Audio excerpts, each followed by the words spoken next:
are now left in limbo. Russian authorities have decided to ban American citizens from adopting children.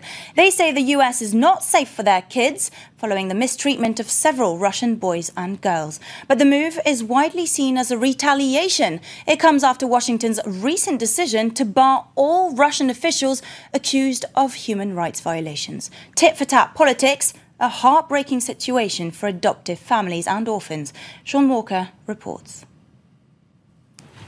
Rebecca Priest has been staying in this central Moscow hotel for 2 weeks now. After months of court proceedings, Priest came from the US to take home Gabriel, a young Russian boy with Down syndrome, who legally became her son last November. This is a picture from last week when my husband and I went to visit him for the first time this trip. He's a very fun boy and full of life. And before she could leave with Gabriel, the law forbidding adoption came into force. Rebecca had not received the documents she needed to leave the country in time.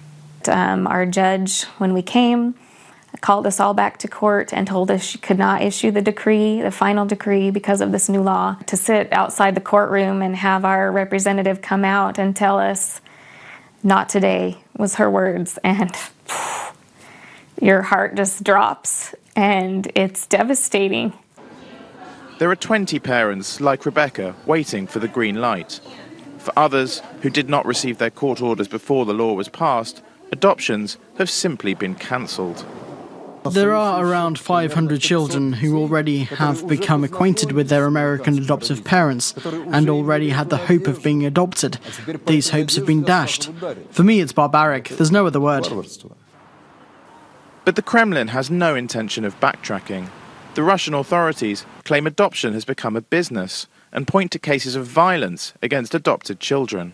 When I took office, the first case I dealt with was that of Artyom Savelyev, an orphan boy sent back to Russia by his American mother. She put him on a plane with a note saying simply, "I don't need him, take him back," as if he was a piece of clothing being returned. I don't see why we should condemn our children to abuse or death in the United States. In 20 years, 19 Russian orphans have died as a result of abuse in the US. Isolated cases, but used by the Kremlin as political leverage. Eventually, Russia wants to end all international adoptions. Professionals in the childcare sector say this is bad news. Far away from Moscow, at this orphanage in Rostov region, there have only been 17 adoptions in the past 20 years. Our orphanage is full of children and teenagers with difficult lives and broken destinies.